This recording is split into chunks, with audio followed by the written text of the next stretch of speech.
don't put too much stress on your first kiss. It'll happen, but like it gets better, more funnier, and like Yeah. And it only gets magical if you're actually in love with the person, like later on yeah, after you've yeah, kissed them a lot. But yeah, yeah. usually the first That's kiss. true. I prefer women, but I want a guy to force himself on me. I am open to trans women doing the same, but I don't see too many of them wanting. Oh, some of them do like work off the side because like some of Sure. them are actually sex workers. So Yeah. like there's never a shortage for someone to take a nice 40-year-old hairy man aside and take him. just really Right. take him. What like I there's want is one last kiss, but she won't let me have it. I want to get over her, but I can't. I need help. Hey, this is Morgan Rector. Join me and my co-host Rosanna Chilton for the Confession Post podcast. ConfessionPost.com is a website where users post highly personal content anonymously for the reading pleasure of other users. On this podcast, Rosanna and I read confessions from the site and give our analysis. You can listen to the Confession Post podcast on Apple, Spotify, YouTube, and wherever else you get your podcasts. Thank you.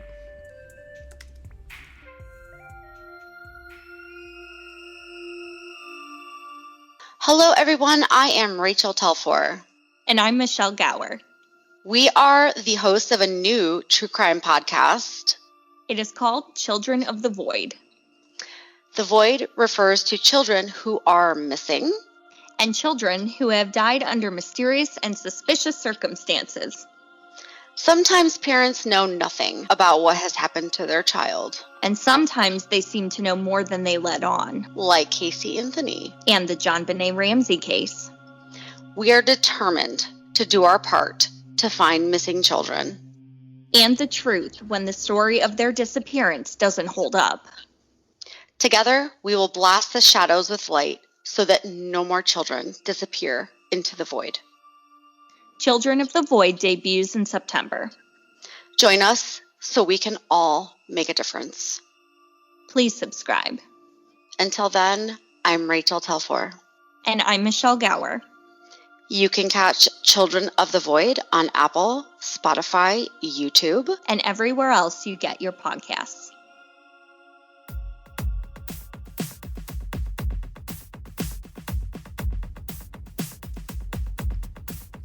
Hey y'all, Morgan Rector here. Do you have an idea for a podcast? Furthermore, would you like to host and co-produce your own podcast? I am always looking to expand the portfolio of my company, Leader One Podcast Network. If you would like to have your own show, send me an email and we can talk about it. Aside from politics and religion, I'm open to just about any topic. If you are passionate, knowledgeable, and articulate, I want to talk to you. You can contact me by email, morgansvariety@gmail.com. I hope to hear from you soon.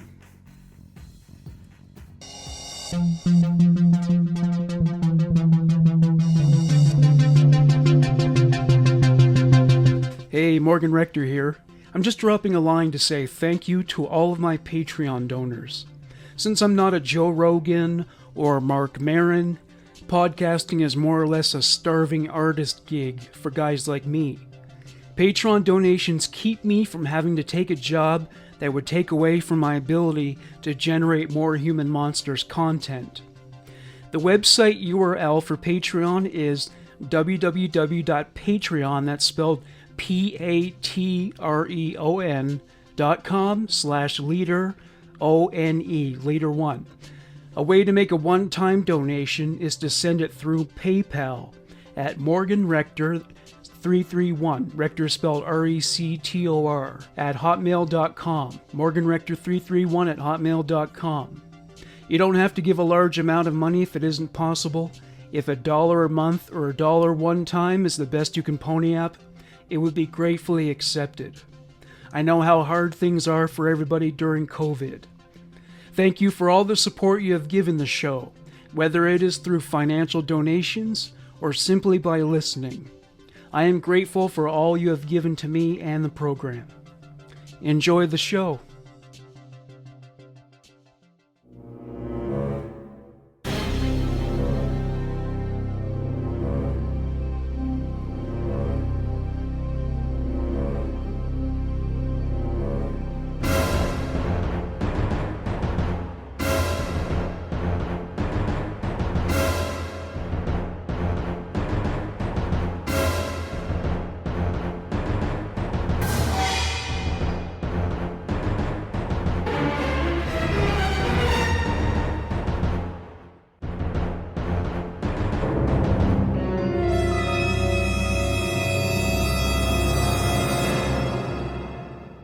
All right, everybody, welcome to the True Crime News. I'm Morgan Rector. I'm Rachel Telfor, still. And as usual, we have some Parent of the Year kind of stories. But before We do tonight? Really? Oh, Again? yeah. Yes. God, is there anything left out there besides really bad parenting stories? This story is really fresh. I think this emerged today, actually. I think I know what one you're going to tell, and I don't want to say jealous that you got to it first, but it's bad. Oh, it's bad. And also amazing because forensics. Yeah, so the headline is Mother, Boyfriend Arrested After Child's Skeletal Remains Found in a Texas Apartment. Boom! Knew it. Yeah, so earlier Tuesday, officials said the death of the child whose remains were found in the apartment where 3 other children were staying was a homicide. Brian Coulter, 31, faces a murder charge, and the boy's mother, Gloria Williams, 35, faced charges of injury to a child by omission and tampering with evidence. More details were not immediately available, so it's still being released. Coulter and Williams were in custody. The sheriff said it was not immediately clear if they had an attorney. The sheriff said more charges are expected to be filed. So the child died from homicidal violence with multiple blunt force injuries, according to the county's medical examiner's office. A spokesperson with the office said Tuesday afternoon medical personnel had not positively identified the remains. The discovery on Green Crest Drive in western Harris County was made Sunday afternoon after a 15-year-old boy called the sheriff's office and said his 9-year-old brother had been dead in the apartment for a year. When deputies arrived, they found the remains of a small child and 2 other boys in the house, ages 10 and 7. So those boys are alive. They were alive. Yeah. Gonzalez said the child who died was 8 years old at the time of his death in 2020. The teen told the sheriff's office that the parents had not lived in the apartment for several months. So 2 children were living there by themselves, I guess. The boys appeared malnourished, showed signs of physical injury, and were brought to a hospital. So as regarding the circumstances around the case, it says why the 3 boys have been living on their own at least since February remains under investigation. They lived in these apartments and the rent was paid. How it happened, what motive was behind them living separate from their children, that is part of the investigation. So the Texas Department of Family and Protective Services said in a statement Tuesday that the department sought and received emergency custody of the 3 boys found abandoned in the apartment. Child Protective Services does have history with the family, but there was no active CPS investigation at the time the children were discovered alone in the apartment. How? I don't know. How no active CPS investigation against that. Okay, you know what? The NBC affiliate reported neighbors had smelled a foul odor coming from the 3rd floor apartment where the children lived. A neighbor said, "This is very shocking for me, very shocking and sad, very sad. My thing is, where is the parents and why would you leave your children?" I'm thinking it must have been because of COVID, like the social workers haven't been able to get out as much and check these things out, and people probably also assume that the reason the kids were there alone was because since most kids couldn't go to school, they probably assumed that it was because of Yeah. that. Good point. All right, you make a good point. Yeah, because otherwise I don't see how they could have gotten away with it. But 2020, I mean, that was And just. how do you smell a foul? The child had been dead for what, a year? How do you smell a foul odor? How long was Yeah. the odor there? Well, I mean, people For can fuck's sake. smell bad for any reason, I guess. But That's but true. but yeah, apparent. I mean, and I wouldn't be surprised if the place they were living in squalor. Obviously, there's a lot of neglect, and they weren't eating properly. Oh, these poor So babies. yeah, so that's I mean, skeletal remains. I don't know if he was reduced to bones. It doesn't say because it's If still. it was what it said, I think it was a year. Yeah. It's had to be a skeletal remains by a year. Well, the children must have been afraid to Here's another report. question. Why did the 15-year-old wait that long to call? I wonder if that was why Well, then. it says that there were signs that they had been like physically abused, so maybe they were threatened by the parents not to do that. So, but ultimately, I mean, well, the 15-year-old boy called the sheriff's office. So ultimately, I guess he just got to a point where, how can you keep living like that, right? With a corpse of your sibling in the apartment running I away. wonder what happened that he got to that point where he's just like, fuck it, I'm calling, Yeah. Maybe the parents hadn't checked in, or I don't know if there's a lot that could be unfolded with this case. I mean, that's an age where you start to realize if your parents are douche canoes, you usually figure it out around then. Exactly. So yeah, Thank you, Morgan. he figured it out. So Poor kid. Oh my gosh, that's horrendous. We tell these stories and we're so used to it, but I mean, put yourself in that position. You're yeah, living with a dead sibling in a rotting, horrible apartment for a year, not and as being if able that to call, and if it's as if that's not traumatic enough, if remaining kids are like being beaten and told, don't you dare tell anybody, and they're forcing them to live with it. So Yep. the trauma that I mean, the kid that got killed is almost the lucky one. Because So the other much ones have to live with trauma. the trauma, yeah. So much trauma. Yeah, so Mother and Father of the Year right there. Thank you, Morgan. Gosh. I'm going to cover a very popular Hollywood story because it really shook me when it happened this past Alec week. Baldwin. It is, yes. Yes. So, one, because I actually am a big fan of Alec Baldwin and his wife, who's very beautiful and the mother of his bazillion children. But ongoing investigation and just super, super tragic and sad. And we haven't had anything happen like this since The Crow. So it was what was his name? Brandon Lee. Thank you. Yeah. Since the firearm on that set that went off and killed him. Well, it can happen, It's always a risk, and I can't see Alec Baldwin wanting to kill someone. So I can't either, which is why I wanted to cover this because, and I'm not saying that obviously innocent until proven guilty and vice versa, but just following him his entire career, he seems like such a genuinely kind person. And he's anti-gun, so yeah, I couldn't imagine.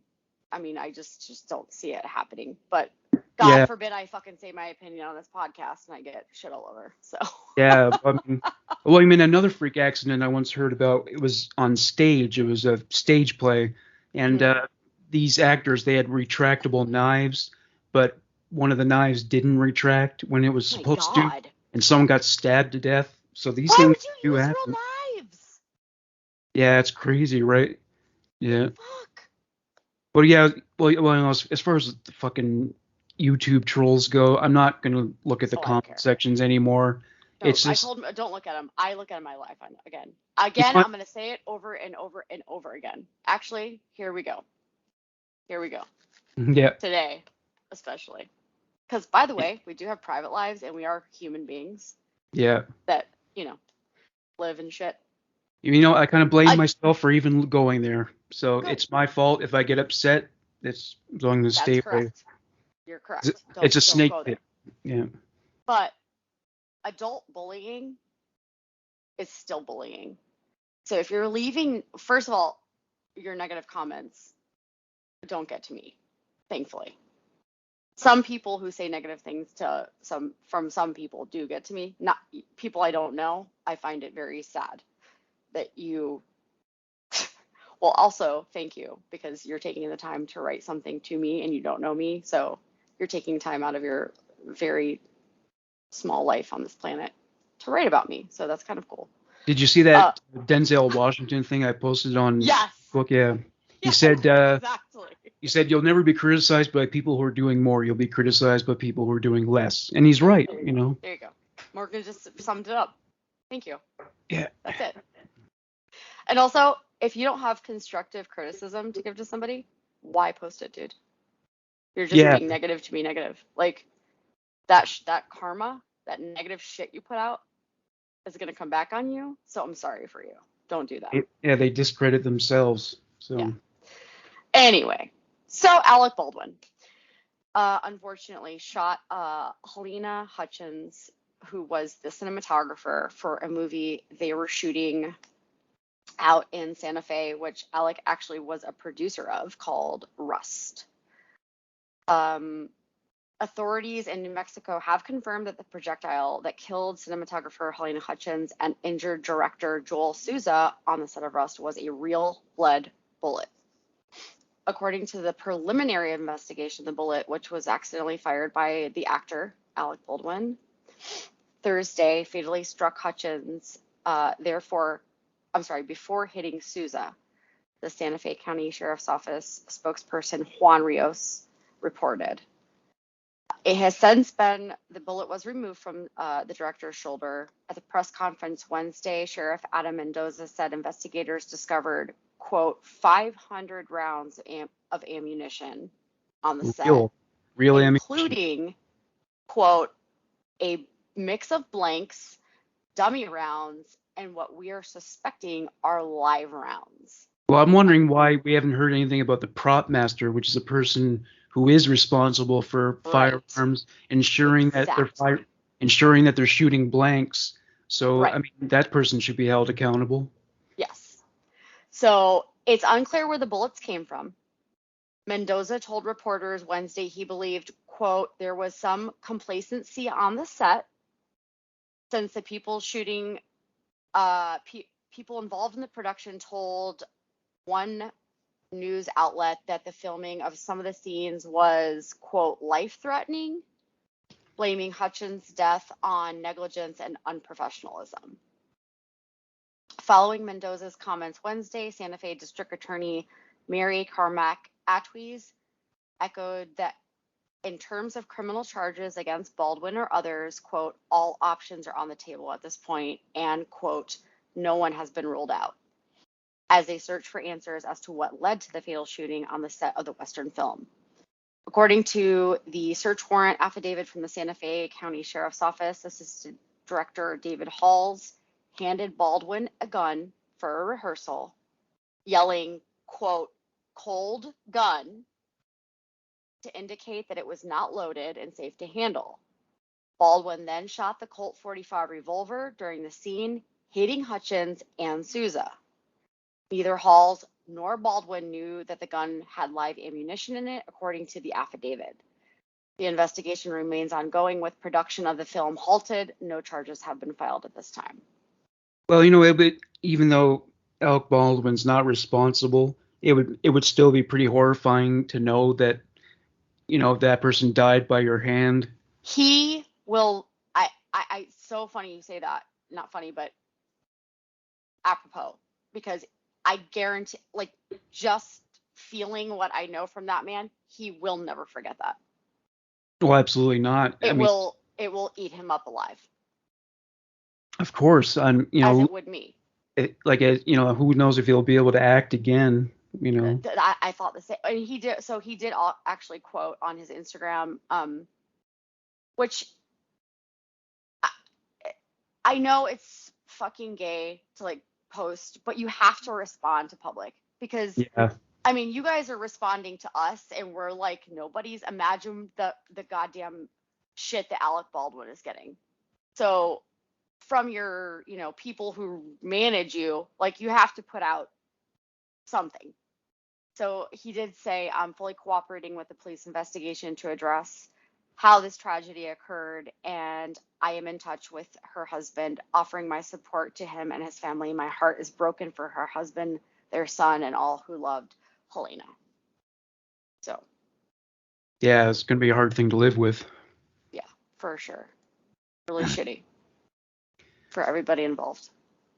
So, you remember, I don't know if it was last week or the week before, but what is time? I did, yeah, right. I did a story about like lesbians whose relationship ended in murder. Last week. Well, I've got another one for your ass. Shit! Morgan. Yeah, get a load. Massachusetts professor sentenced for attempted murder after 4-hour torture of colleague over unrequited love. So, yeah. Fuck. Yep, a Massachusetts art professor has been sentenced to 10 to 12 years in prison for the attempted murder of her colleague in a case of unrequited love. I'm going to try to pronounce this correctly. It's a Japanese name. Ri Hachiyanagi. I hope that's how you pronounce it. Sounds pretty good. Yes. Who taught at Mount Holyoke College in South Hadley, subjected Laure Savoy to a 4-hour torture session at her home, bludgeoning her with a rock, a fire poker, and pruning shears, all because Savoy didn't have the same feelings for Hachiyanagi. Ooh. Wow. The horrific attack. Hang on 1 second. I have to get pills out of my bottle. I don't want to. Oh. I have period cramps. Okay, you may proceed. Thank you. You taking painkillers? Just naproxen sodium. Oh, okay. That's adding to the podcast. You're welcome. Oh, yeah, no problem. I'm sorry. Go. Please proceed with your lesbian story. Yeah, the horrific attack took place on December 23rd of 2019 when Hachiyanagi turned up at Savoy's home, claiming she needed emotional support over a breakup. But as soon as Savoy let her friend of 14 years in, she was repeatedly smashed over the head with, quote-unquote, something hard. So wait, it wasn't her girlfriend, it was her friend that she was looking for emotional support from? Yeah, so her friend was in the friend zone and not happy about it, obviously. So during what would become a 4-hour ordeal, Savoy asked her assailant why she was attacking her. Hachiyanagi told her that she loved her for many years and that Savoy should have known. The two had never been romantically involved at the time of the attack. Savoy was in a long-term relationship with a man. So, however, in what the judge would later describe as remarkable presence of mind, Savoy managed to convince Hachiyanagi that she did love her back and to summon help. Hachiyanagi was reluctant at first, insisting Savoy would tell someone what happened and that she would go to jail, where she would kill herself. She then continued the attack with the fire poker. No word on whether the fire poker was hot or not, but eventually she was convinced. Hachiyanagi called police and told them Savoy had been attacked by an unknown assailant. She said she found her semi-conscious in a pool of blood. Savoy had multiple broken bones around her nose and eyes, and several punctures and lacerations to her head and face. That's bad. That's bad. Yeah. That's like beating your face. She later told police she believed she was going to die that night. When police arrived, Savoy did not out her attacker, fearing that she would attack her again or burn down her house. She later told investigators she was afraid Hachiyanagi would turn up at the hospital with her keys, glasses, and phone. When Hachiyanagi was arrested later that day, she had Savoy's keys, glasses, and phone with her. So what? Yeah, this is like, so she was like a stalker, basically. She said she was, oh my God. Having initially also, I'm sorry for saying like so many times because I sound like a valley girl. Well, I'm guilty of that sometimes. Okay, go.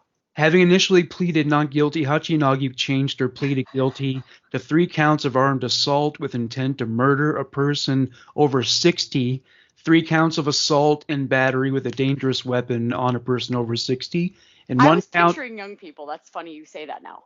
Yeah, that's Weren't you? I was too. Yeah, I figured Okay. they were young, but Right. actually, yeah. Well, the woman who was murdered, she doesn't look young, but I Well, didn't think because she was that old. Yeah. Asians do not age.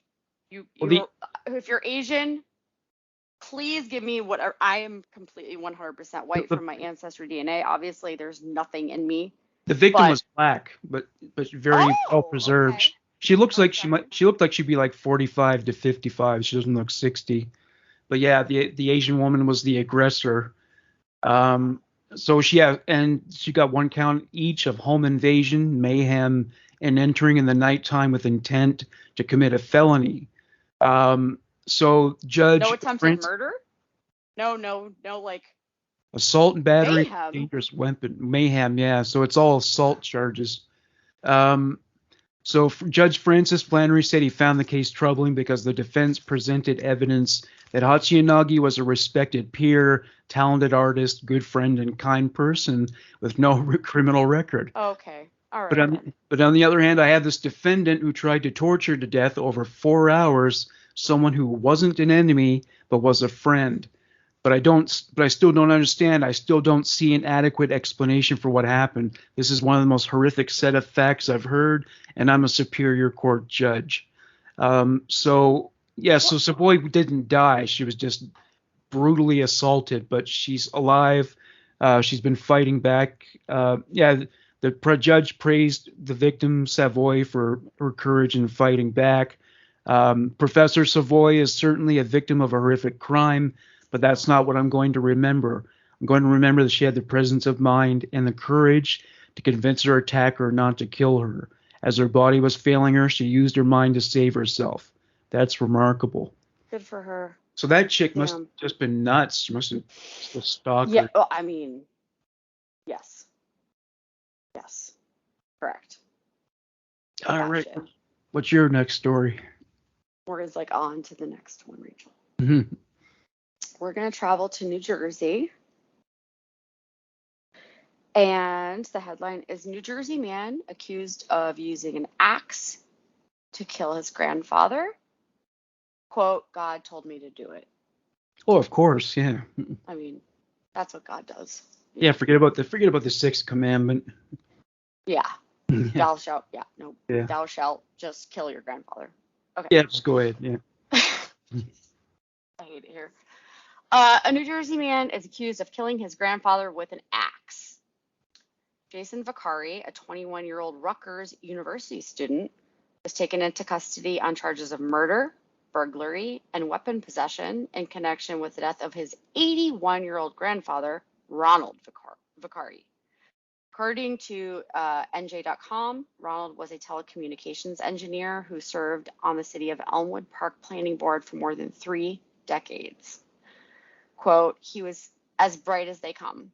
Ronald's neighbor, Gary Mola, told NJ.com, he was the first techie I had ever met, which is like the sweetest, most adorable thing I've ever heard anybody quoted saying, and totally made me almost cry. Mm-hmm. He was the first techie I ever met. Jason Vicari's father, so this is the boy's dad and the grandfather's son. Okay. Jason Vicari's father called 911 around 9:30 a.m. on October 19th to report that Jason had a gun and had barricaded himself inside his grandfather's New Jersey home. Jason's father also indicated that his father was lying in the bathroom, unconscious with a wound to his head, and bathroom window was broken, according to the probable cause affidavit obtained by the media. Jason surrendered to police officers around 10:20 a.m. and was taken into custody. Quote, for the safety of the SWAT team who were about to make entry into the residence, a SWAT member asked Mr. Jason Vicari who was inside, and he responded, "Not anyone alive," the affidavit stated. Once in custody, a SWAT member heard Vicari, quote, spontaneously utter from the back of the ambulance, quote, God told me to do it, end quote, according to the affidavit. Authorities found Ronald dead with multiple abrasions to his head in the bathroom. The head of the axe that was allegedly used to strike him was found next to him. The handle of the axe was found in a cabinet in the basement, the affidavit stated. During an interview with detectives, Jason allegedly, quote, uttered that he believed his grandfather was a monster and that God told him he would have to change his religion, end quote, according to the affidavit. Authorities said Jason entered the home through the rear bathroom window. They later found blood on the dial of a safe that was found in the basement. They also found a gun in the upstairs bedroom. Blood stains were allegedly found on his sweatshirt and socks.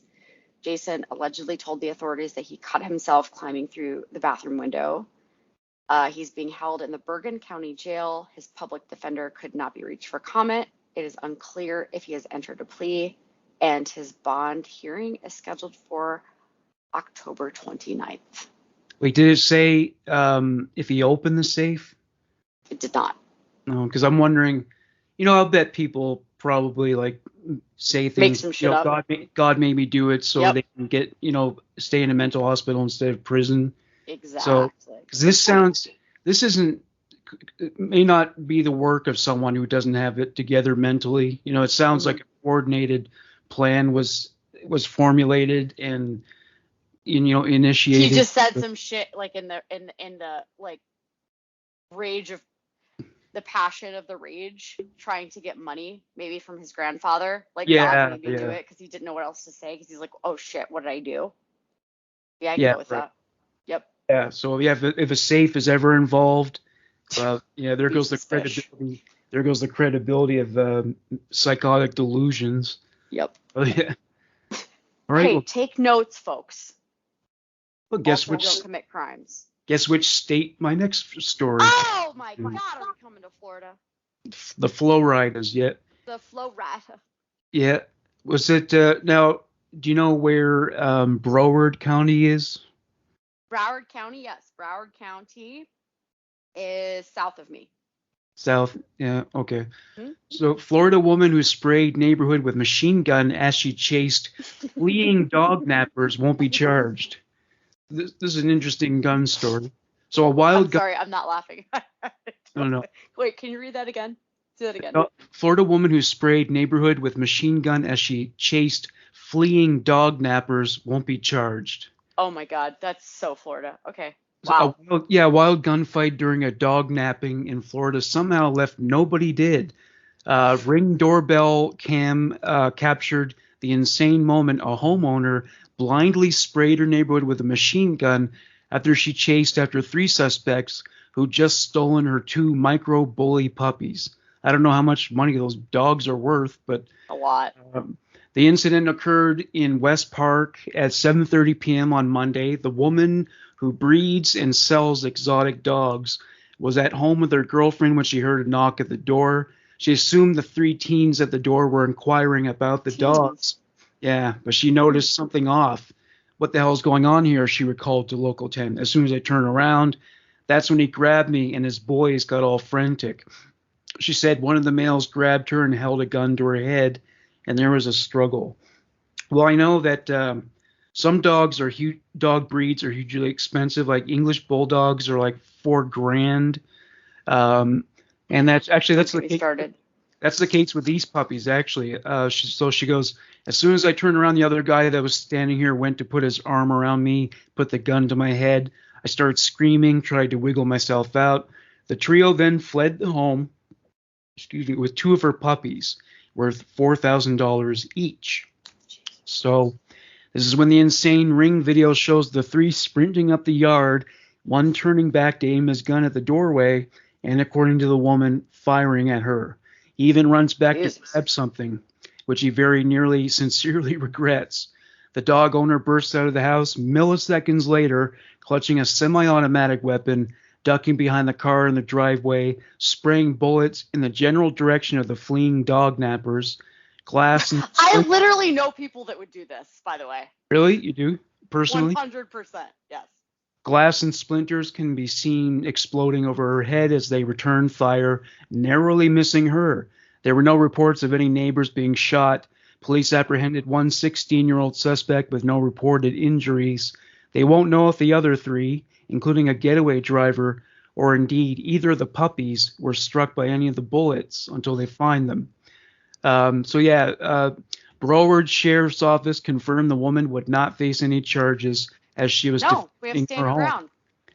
ground. She said, she said, I would have done anything to protect my girlfriend and my home, and my biggest goal was to make sure she was okay and we lived to see tomorrow. Well, So Florida has a stand your ground law. So if somebody comes, like if somebody were to come onto my property right now, and they were to try to enter my home in any way, I can kill them, and I am not legally responsible. Like that, it's stand your ground. Well, there's so much guns around, I guess it's necessary. I mean, but that is like, if you're coming into somebody's home in Florida, you're messing with trouble, because they can kill you and they won't get jail time. If you're robbing them, going into their home when you're not supposed to be, I think it's fair. I mean, I remember it depends. It can get really, really sketch, because there have been times where people have been killed that didn't need to be killed. So well, I think I did a story a while ago. It sucks, but didn't I do a story a while? If somebody were to come get my kids, like, I'd do it, but I also use it as I think I did a story a while ago about a guy who was attacked by a dog in a house, and he managed to sue his way out of that. But right. I think, but that must have been another state. It wouldn't have been probably. Just like in Kentucky, they probably had that law there too, because that's where has the highest rate of gun ownership, I think, in Kentucky. That's what I heard once. Jeez, more than Florida? I don't know about that. Well, it's either Kentucky or Texas. Texas is Texas, yeah, Texas. That's a big gun state. It's always Texas. Everyone's like, why do you always talk about Florida and Texas? Because Florida and Texas, dude. Yeah. That's the answer. Because Florida, because Texas. That's it. Well, if it's the Lone Star State, I guess it's inevitable, right? Sunshine State, baby. So I was talking about Texas. Still 90 degrees here, don't worry. Oh, yeah. All right, what's your next story? I'm going to dip back into North Carolina. Did I go to North Carolina last time? Nope, I was in New Jersey. So I'm going down to North Carolina. Southern, a little more southern. This is a good one. I'm surprised if you didn't see this one in your research. North Carolina couple was arrested 30 years after baby's remains were found in a trash can. Wow. This is DNA evidence that I fucking love. So excited for it. Yeah, it's kind of like my first story, yeah. Exactly. I know. That's why I actually I had to check and make sure. I'm like, oh, nope, totally different story, which is crazy. Yeah. So this is Nags Head, North Carolina, which I have no idea where that is. A 54-year-old man and a 51-year-old woman were arrested 30 years after an infant body was found decomposing in a trash can. So the baby was found 30 years ago. Okay. 3 decades after the infant remains were found in a North Carolina beach town, police say they have arrested and charged a couple based on new DNA evidence. Both were arrested last week and charged with concealing the birth of a child, a Class 1 felony. The Nags Head Police Department said in a news release. The case dates back to April 4th of 1991, when police officers found the infant remains in the trash at a location in Nags Head. At the time, authorities were not able to identify the baby's gender because the decomposition had already began and was so bad that the police could not identify what the baby was. Investigators connected the couple to the infant after they sent one of its rib bones to a Texas lab for forensic analysis in 2019, and human DNA was recovered. That evidence was then used to create a genealogical profile, leading investigators to the suspects, Poole and Byram. So, medical examiner did say that the child died of blunt force trauma and asphyxiation, according to the latest press release on this story. And they have not obtained legal representation. There was a quote: "The tragedy of this child's death and the manner in which his body was disposed of is compounded by the fact that until now, no one has been found responsible for this incredibly heartbreaking act," said the Nags Head Police Chief Phil Webster. Quote, "But through the hard work of Nags Head police investigators and our law enforcement partners in the case, those who did this will be held accountable for the death, and that has remained unresolved for 3 decades. The couple is being held in the county detention center, and their bond is set at $250,000 each." Yeah, it's interesting. I was just wondering because I remember watching TV with my grandmother in the early 90s, and a story about a baby was on and how it had been killed. And my grandmother cried when she heard about it. It was so tragic. Oh my God, what if it was the same case? Yeah, that'd be interesting, if it turned out. Holy shit, Morgan. I didn't think anything of it at the time, but I never forgot about it either. So you never know. Yeah. Oh my God, you just blew my mind. Yeah. Holy shit. She did, because she did come and visit with us around that time. So you know what? Knowing us, it probably is the same case. It could be. Because we're on the same wavelength. Yeah. Jesus. All right. All right. So I got a mom of the year this time, and this is this person lives in California, but she's a former flow rider. She's from Florida. She's a Florida girl. Yeah. So the headline is: Teen Sex Party Mom Denied Bail and Hit with 15 Protective Orders, including her own son. So, wow. Yep. So Shannon O'Connor has been denied bail and has been hit with 15 protective orders for the teens she allegedly hosted drunk sex parties for, including her own son. The mother of 2 appeared before a Santa Clara County judge on Wednesday in California after being extradited from Idaho, where she had moved and where she was arrested.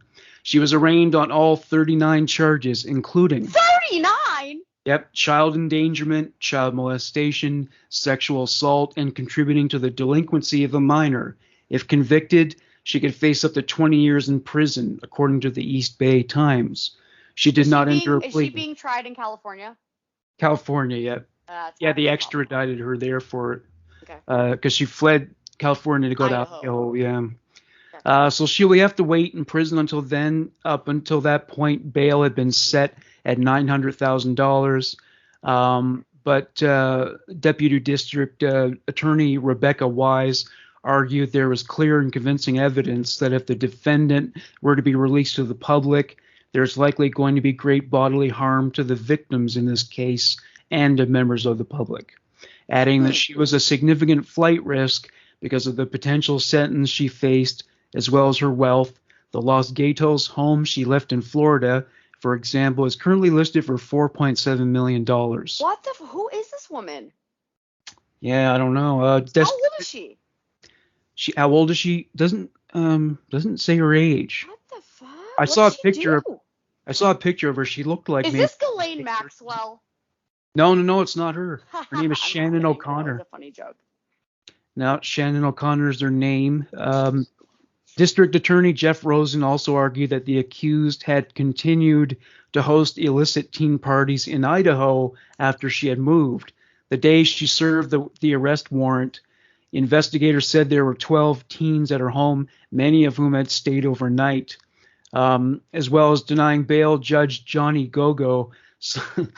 It's like a movie. It's like a movie name, like a rock and roll movie. The Judge Johnny Gogo signed off on 15 protection orders for her alleged victims, including her own teenage son. A mother of one of the alleged victims praised the judge for keeping her behind bars. We truly all feel she is a threat to the community. We experienced it. Our children experienced it, and our community is not safe while she's out on the street. We are very grateful that the judge decided this today and didn't prolong this. So here's her age. 47-year-old California mother has been accused of hosting alcohol-fueled sex parties for her 14-year-old son and his friends. Shannon O'Connor was charged with 39 criminal counts. Is this just repeating the information? Ish, but that's new. I mean, it's Shannon Marie O'Connor. Yeah. Okay. Just put her full name out there. Here's some more information. Okay, so she secretly arranged parties at her house and in rented accommodations where she provided alcohol and condoms to the teens, mostly 14 and 15 years old. She was the only adult ever present. Investigators say the teens drank to the point of vomiting, being unable to stand, and even unconsciousness on multiple occasions. And she encouraged them to perform sex acts on each other, many of which were non-consensual.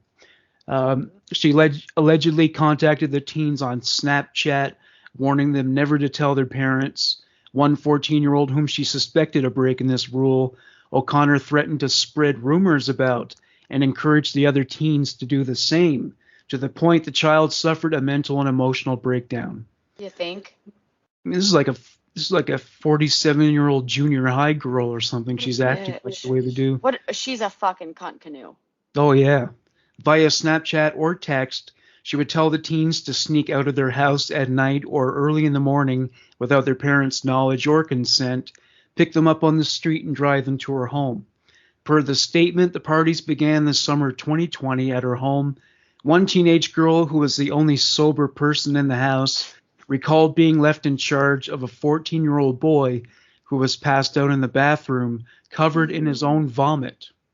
The girl asked if she should call 911, but was told no. She said O'Connor then rushed them all out of the house after discovering her husband was almost home. Oh my God. Is a long one, too. The statement of fact. She's got a husband? Oh, yeah. The statement of facts lists the dates of several similar parties, vomit and unconsciousness, a common theme across them all. On the weekend of October 2nd, 2020, it is claimed O'Connor rented out a cottage for her son's 15th birthday, where she ordered 2 large deliveries of alcohol.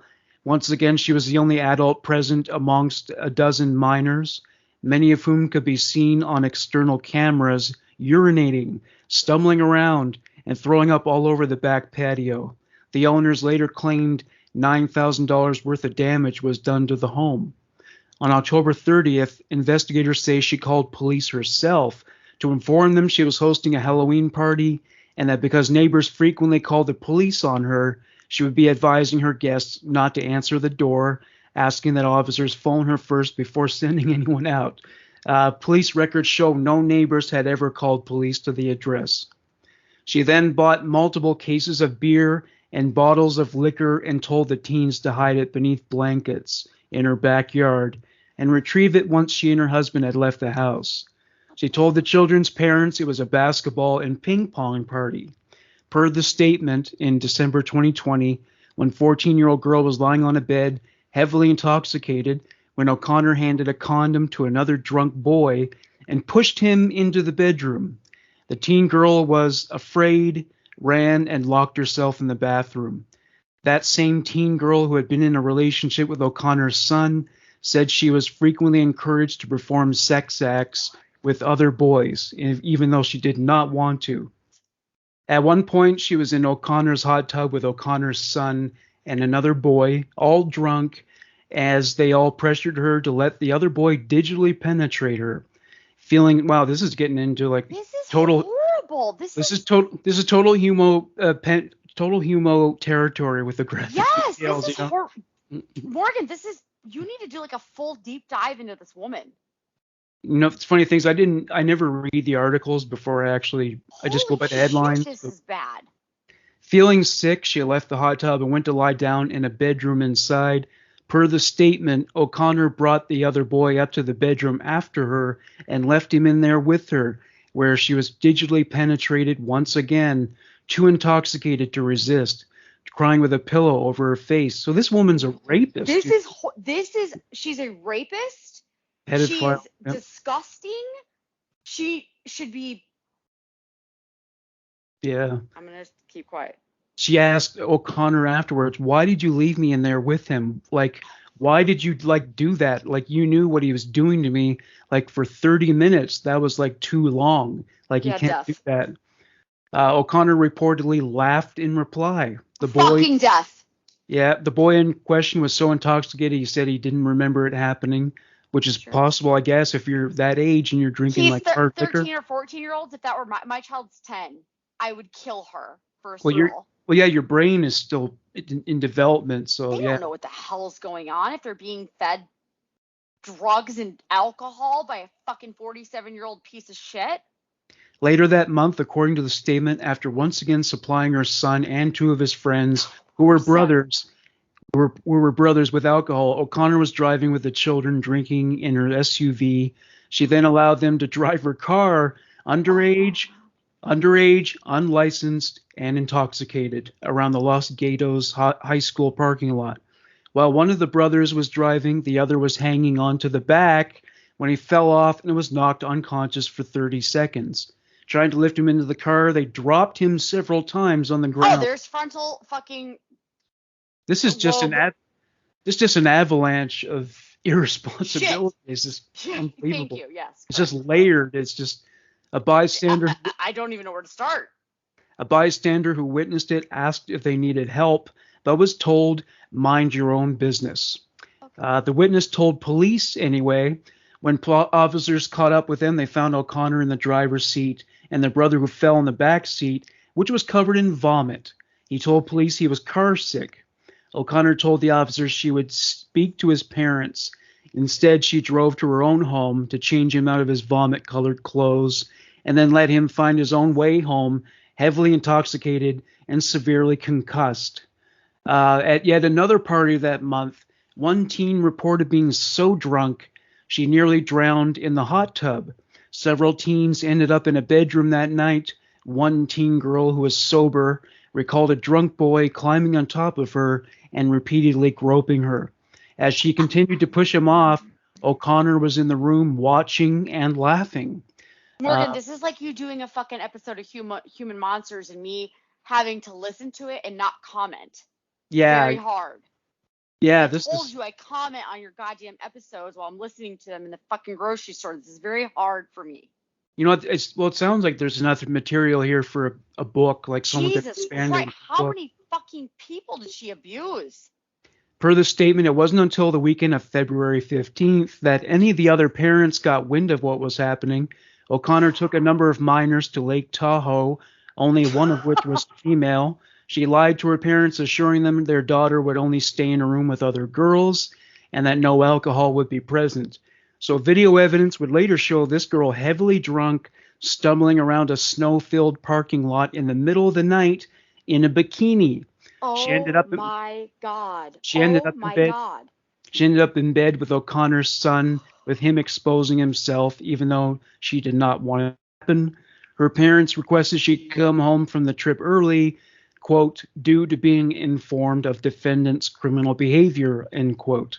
The statement also claims O'Connor knew one of the boys suffered from Crohn's disease, a condition exacerbated by alcohol, yet she continued to ply him with drink to the point where he vomited and lost consciousness. You know what? I can't. Is there more? I can't fucking handle it anymore. This is ridiculous. Well, Death. Well, there's a statement by the district attorney you could probably appreciate. It took a lot of brave children to come forward and to untangle this deeply disturbing case. As a parent, I'm shocked. As the DA, I'm determined to hold those adults who endanger children fully accountable to the law and our community. In a separate case, Morgan. In a separate case, she faces felony fraud charges for making more than $120,000 in unauthorized charges on a company card she was given as an administrative assistant for Aruba Networks. So she's just criminal through and through. Are you fucking joking me? Did you make this story up? This is no. Too much. This is I got it from 2fab.com. This was there, yeah. Okay, I need to know the updates on this woman because she is human garbage and she's a human monster. Yeah. She's a fucking human monster. I'm wondering if she might have like charged the kids to attend the parties. Maybe that was part of her motivation. It said she had like a $4.7 million house. She had money. Well, maybe that's how she made the money, like partially, you know. I don't think so. I think she's psychotic, and ooh, hell no. These I mean, like, poor because when you're a babies. teenager, you want to drink, right? And Yeah, you want to like go like. And if an adult said, you know what, pay me X amount of dollars and you can come over to my house and get drunk and do whatever you want, maybe that's how it went down. I mean, I don't know if that's what happened. I don't know. I'm not feeling it. That could, I mean, definitely could. It's alleged, right? It's all alleged. But Yeah. I just Googled pictures of her. My vibe is that's not. She's just no. This woman is off a rocker, and got her jollies off on getting getting teenagers drunk, and including her own son. Yeah, yeah. Like, you're despicable. Yeah. Oh, Facilitating rape, facilitating. disgusting. Disgust me as a parent. Yeah. Not laughing at that. No, I know. Not funny, haha, but Ha ha ha ha. you're You're funny. disgusting as a parent. Yeah. She is disgusting as a parent. That is actually disgusting as a parent. Yeah. Okay, so what is your next story? If you can recover from that one. I don't think I can, to be honest. I'm not kidding. That was maybe one of the worst stories I've heard in a long time. Holy shit, Morgan. But seriously, can you note that and go back and like revisit that, because we need a full humo episode. Yeah. Yeah. Thank you. All right. Let's travel back down to Florida. I love how we can make jokes after we tell horrible stories. Yep. Well, we have to. We have to survive. 3 teens. This is in Miramar, Florida, so a little bit south of Little Rach here. 3 teens arrested for allegedly fatally stabbing a classmate with a sword in argument over a girl. A sword. Holy shit. A sword. What is a whole ass sword. Is it King Arthur's court? Is it I mean, Florida has to get Sir Lancelot out now. Yeah, like these story, you have to like get creative, I guess. So these are like knights at the round table, Sir Lancelot or something. It's not funny. God, we're the worst. Just kidding, we're the best. I love you. Okay, so 3 teens were arrested over the weekend for allegedly killing a classmate who had sex with a suspect's ex-girlfriend. Dwight DJ Grant's body. So it's Dwight, quote, DJ, is what they called him. Grant's body was discovered in the bushes near his apartment complex October 19th. The South Florida Sun-Sentinel reported his mother reported him missing October 17th, and when he did not show up to school the next day. A 16-year-old girl and a 17-year-old girl. I'm sorry, a 16-year-old girl, 17-year-old girl, and another 17-year-old boy were all arrested and charged with first-degree murder, tampering with evidence, and criminal conspiracy. The male suspect was reportedly upset because Grant had sex with the suspect's ex-girlfriend. The 17-year-old female is reportedly the male suspect's current girlfriend, and the 16-year-old is her friend. According to WPLG, which is a local TV station, the 16-year-old female suspect reportedly told detectives the male suspect stabbed Grant with a knife in the neck, then used a sword to stab him in the chest. Jesus. Let's talk about that for a moment. Was there a picture of the sword? There's not that I have found. That's. Yeah, I'm wondering about the sword, if it's like a kill sword. I'm worried about children at this point. I'm really worried about our youth. Oh, yeah. For fuck's sake. The arrest warrant reportedly cites text messages between the male suspect and his girlfriend, as well as the male suspect and his ex-girlfriend. He allegedly wrote to his current girlfriend, quote, "Murder will happen soon," and, quote, "help me kill him," end quote. The suspect also said he believed the attack would be, quote, "bloody." On October 11th, the male suspect allegedly texted his ex-girlfriend saying he had, quote, "plans for this person," referring to Grant. And the suspect allegedly added, quote, "If he made you happy, get used to him not being here anymore," end quote. The male suspect reportedly reached out to the 16-year-old female because he wanted to help her in fighting Grant. The male suspect claimed Grant raped his ex-girlfriend. NBC Miami reports the ex-girlfriend told detectives she and Grant had a consensual relationship. Parts of the attack were caught on Grant's apartment complex's surveillance footage. Cameras reportedly caught the teens walking into the building, stabbing him in the stairwell, and throwing his body over a railing. Did you see the video? I did not, no. Mm-hmm. I'm sure it's there, though, if you want to go look real quick and send it to me.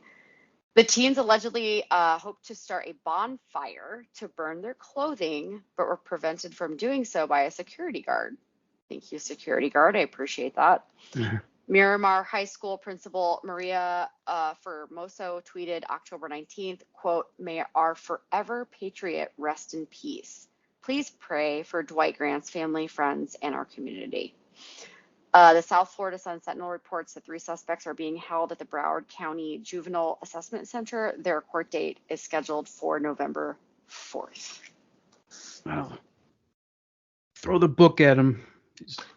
I mean, that's flat out murder. I don't care that they're kids. Fuck them. That's flat out murder. That's flat out. If you commit murder before the age of 18, you knew what you were doing. So okay, I'll do devil's advocate and say that you are still evolving mentally. Yeah, but we didn't kill anyone. You know, but we were 15. There's something wrong with you, so you at least need to be in a fucking mental institution for a long period of time. Yeah. Maybe forever, until you are deemed mentally stable. Exactly. So get some help. So yeah, going from one what's wrong with kids story to another. My last story, the headline is "Disabled Teacher Hospitalized by 18-year-old Female Student as Police Warn Against," get this, "Smack a Teacher Month." Oh my God, I know about this. You heard about that? Okay. I'm not even joking around. I'm not kidding you. I will send it to you. Our school, like our whole entire school district, they put out an actual bulletin that went to every single parent warning against this. Well, there's actually a video of this attack, and I saw it today. It's just I don't even know. Yeah, they literally had to put out, they put out like we got text messages and emails and stuff like for this. Yeah, I mean, teachers, it's a hard enough job as it is. They're overworked, they're underpaid. God bless all of you. They have to deal with like budget shortfalls. I'm talking about public. Except for the ones that molest children. Fuck you. Yeah. So either they're dealing with all these hardships, or and then you have the ones who are having sex. Most of them are amazing. Most of them are good people. I appreciate them immensely. They're very important people. Yes. So yeah, the story goes: a 64-year-old disabled teacher ended up in hospital after being attacked by an 18-year-old student, and police are investigating if it was part of a TikTok challenge. Mm-hmm. Video shows the unidentified English teacher being viciously beaten by a female pupil. As it's all filmed by fellow students hiding in the doorway. The attack happened on Wednesday in Covington High School, Louisiana, just after the dismissal bell rang. The video shows the teen suspect, Lariana Jackson, standing over the teacher at her desk before suddenly unleashing a flurry of blows to her head, knocking her out of her seat. So someone said the St. Tammany Parish Public School Superintendent Frank Jabia said she was just talking to the student about a grade, and the child was just explaining her side, and then all of a sudden she was attacked. Jackson was arrested and charged with battery of school teacher, a felony. So it's good they have that. Good. That they have that charge available, and she was transported to St. Tammany Parish Jail to await prosecution. But it's 16? No, she's 18 years old. Oh, she's 18. Okay, wow. Yeah, so she's an adult. Yeah. But it's the chatter behind the camera that has police suspecting the attack may have been premeditated and considering further arrests. So one person behind the camera is heard saying, "Come on, come on, come on," excitedly whispering, "Bitch, you better fucking not." Another one says, "I'm going to start running." When police officers said, "We don't know at this time why exactly or what the motive is behind the attack," the suspect was uncooperative during the investigation. If you watch the video, it sounds like they knew this was about to happen, and so we're Did you looking watch into it? Did I watch it? Yeah. Yeah, it's Was it disturbing. bad? Oh yeah, she's wailing on her. She's just like Oh my God. she hit her like several times, and like the video cuts out while it's going on, so I don't even Like know how many somebody's times she hit her. sitting there. What is wrong with kids, dude? I don't know. And so we're looking into it, and there may be more arrests that come out of this. Was it? Yeah, so in a Facebook post, Covington PD said it was investigating if the attack was part of the infamous TikTok Smack a Teacher challenge. Officers learned that this violent attack by Jackson may have been prompted by a viral social media application known as TikTok. Evidently, users on the app have deemed it to be a challenge to damage school property and attack teachers.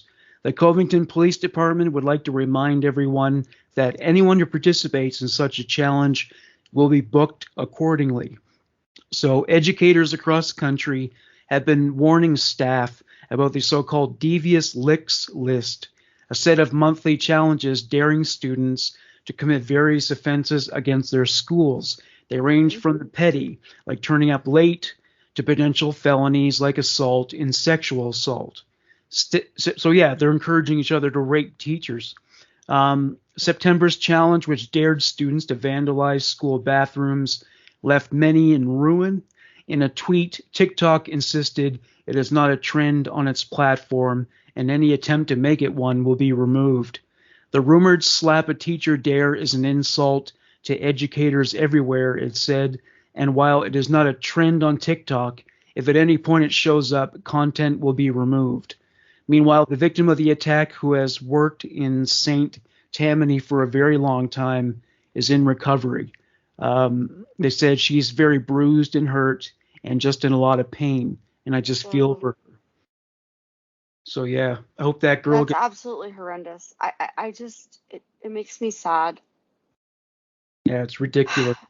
It makes me sad that I don't know. How is social media influencing people and children? That's why I don't have my kids are like, why can't I have TikTok? Why can't I have this? Why can't I have this? Is why. This right here is why you can't. And they're like, don't say just because, mom. I'm like, I'm not going to give you a just because answer. Here's why.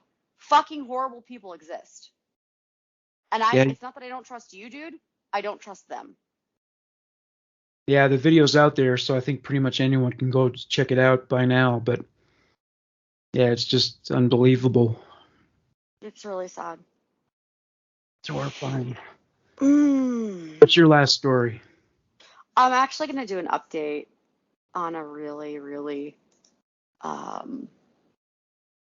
tumultuous story that we did that really got a lot of hate mail. Wow. Do tell. Brian Laundrie. Oh, yes. Because he since did. last we spoke, Brian is dead. Yes. So he committed suicide, right? Or no. So things are weird. Things are kind of like very up in the air, and we haven't heard anything new for like 2 days now. So understand, everyone who listens or doesn't listen, it's their first time listening. I live very close to this.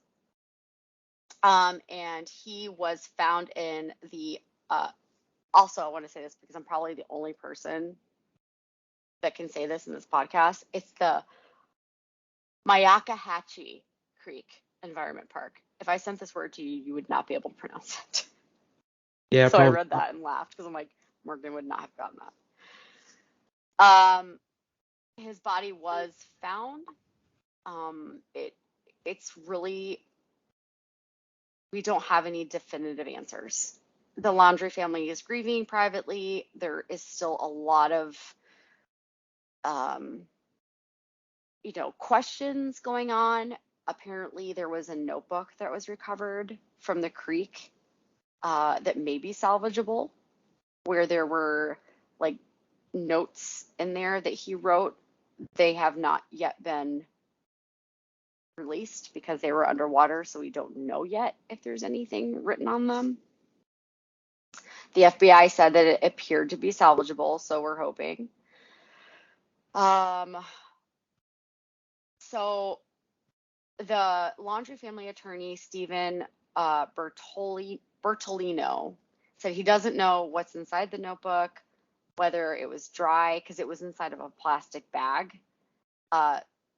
Brian was found deceased, 23 years old. He was actually pretty decomposed, so he'd been there a while. So that kind of like takes back, I'm sorry for being really totally shitty about it, because I kind of don't know what happened here.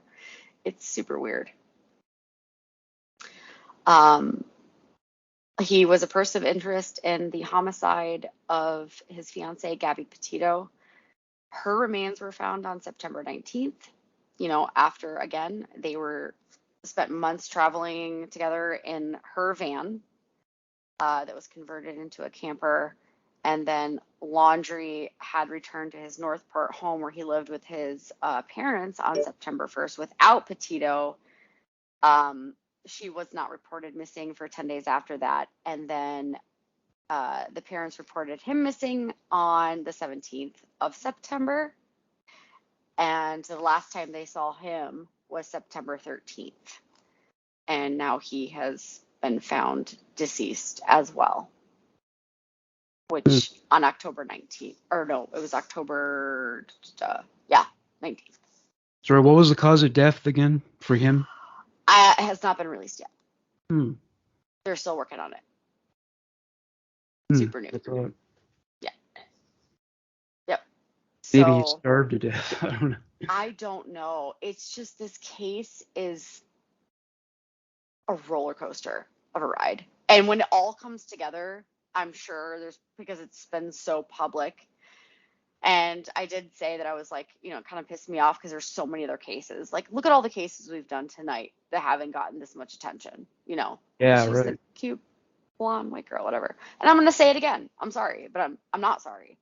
It's the case that's getting attention. But it'll probably have a freaking TV, or, a special on, what do you call it? Lifetime or something, because it is what it is. And our society worships beautiful people. That's what it's about. it really, honestly. Yeah. But yeah, that's my last story. It's just an update, but I do want to end with, don't be a fucking bully. And, I love my kids more than life. And if you don't like that, don't listen. Well, life sucks. Well, no wonder I'm not surprised.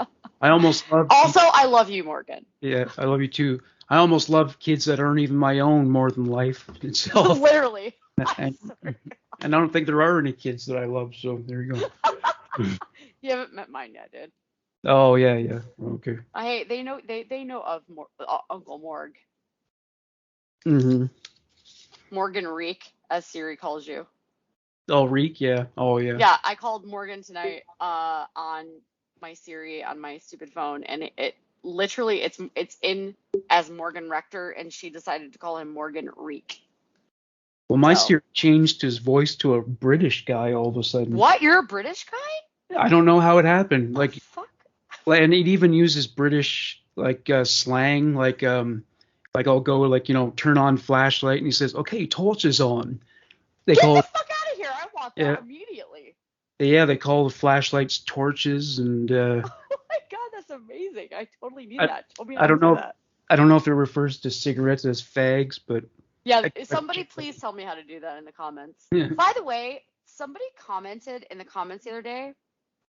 I forget his name. I'm so sorry. I should shout him out because he responded to a question I had about the police. What the hell do you call them? They're like that are national. not the National Guard, The something state like police or that. Something like, yeah. Thank you for answering and responding to that with like a legit answer. oh, I was appreciate it? that. Is that the U.S. Marshals? Is Yes, that? thank you. The Yes. U.S. Marshals. Perfect. Yeah. The memory of a flea. The U.S. Marshals, and he was like super sweet and commenting and answering, and I appreciate that. And also all the other amazing people who have like the nicest things to say, and that use douche canoe in your comments. I will love you forever. I love all of you. Actually, I'm writing your names down and saying them all next week. Well, it's funny. A lot of people who don't like your or females. They're the most to comment. By the way, if your People comment when- is more than a paragraph, I'm not reading any of it. By the way, Yeah, that's too too much. much. The time suck and not a. Yeah, my brain capacity is depleted. Yeah. And Morgan definitely isn't reading them, so bye. Yep, I'm done with that. I'm not going to read those. I'm not going to read reviews anywhere. Staying away. It's a snake pit. They're not all going to bite, but some of them will. And just like venomous snakes, some people can be really toxic.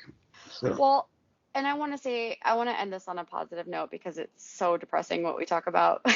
Yeah. But I mean, I like doing what we do because, again, I want to be aware of what's the shit that's out there, But Morgan is a very positive person, and he is trying to build his brand. So if you're not going to leave positive criticism, he is the reason I am on this podcast. I'm not starting my own podcast. Morgan reached out to build his brand. I am part of that. I am proud of it. I'm proud of him. So if you have negative shit to say, I mean, you can say it. He's not going to listen to it because it's going to be filtered through me. Yeah. So I appreciate you and I love you. And I appreciate you too. Yeah. And people are whatever we are. People are complaining about the YouTube channel, how it's not just human monsters. So could be more shows coming down the pike because a couple of people responded to my one ad about producing new podcasts, and yay! One person proposed an interesting idea. Actually, it's like tabloid magazines with like true crime stories from like way back. Ooh. And checked out the Apple podcast app. There's nothing about tabloids, so that's an original idea. I'm gonna I love that idea. Yeah, I'm gonna kind of audition her and her co-host, see how that goes. And then another guy I'm gonna talk to tonight. He came up with an idea of like historical crime. So people who like history and true crime, so we find a way to bring that together. So. And we might be doing something culty. That's right. Yes, probably next month. So. Yes. Oh, by the way, yeah. So you were very affected by the Elan episode. Oh my God, I don't know if I can even talk about that today. Yeah, that was hard for me. Oh yeah, you gotta watch that. You gotta watch that documentary. I don't know if I can, Morgan. Like you're taking me. It's madness. Like to watch footage of them like screaming. It's hard to believe it actually existed. It's just, it's weird. It was bizarre and crazy. It's like it was just fucked up. Wasn't I texting you when I was listening to it? I think so, yeah, because you're really moved by her strength and her ability to get over it. Yeah, she went through a lot. That woman, and it goes back to our cult episode because those people move me a lot, and I like those interviews. I really identified with her, not because I went through as bad as what she went through, but I've been through some trauma in my life. I'm not going to go into that on this podcast because it's just not. I'm not going to, but I identified specifically. There was this moment, and she's like, she went through the rough road. She got into this, got into that, but then she went to AA, got her life together, and realized like, this is my decision. My past is not going to define me. Yeah. And that, like, I had full-blown goosebumps. Like, tears were flowing down my eyes. The strength in her voice, in her message, in her positivity, and in her strength were just unfucking believable. Thank you so much for that. Mm-hmm. And Yeah. bless you, Elon. Like, honestly, like, fucking amazing story. Wow. Yeah. The movie's just unbelievable. It's just hard to believe. There's this boy who see, a couple of the houses had like a house dog, and this boy who was in one of the houses that didn't, and that was probably the same house where she lived. He requested a house dog, and because he did that, they made him wear like a dog costume for a week. He had to eat all his meals out of a dog bowl. He could only communicate in barks. Like they totally. Jesus. I mean, like, totally what insanity is this? Yeah, well, nobody in the outside world found out about it because they weren't allowed to tell their parents. Right. Yeah. And then you talked about how, like, there were older people in there that thought it was like a retreat That with her, and then they couldn't get out. yeah, They were that I like didn't know. over the age of 18. Yeah, that I didn't know until I interviewed her. Actually, I didn't know that Interesting. people that old. Yeah, that's weird. Actually. Yeah, really weird. She got to me in a good way. Yeah. So a good interview. Appreciate you. Yeah, it's a good one. Yeah. Yeah, definitely. All right. Holy hell. Well, that's a day. Yeah. Well, thanks again for another great episode. My pleasure always with you. All right. Take care. Well, as pleasurable as it can be, you know. Yeah. Yeah. True crime news. Yeah. Peace out. All right. Take care.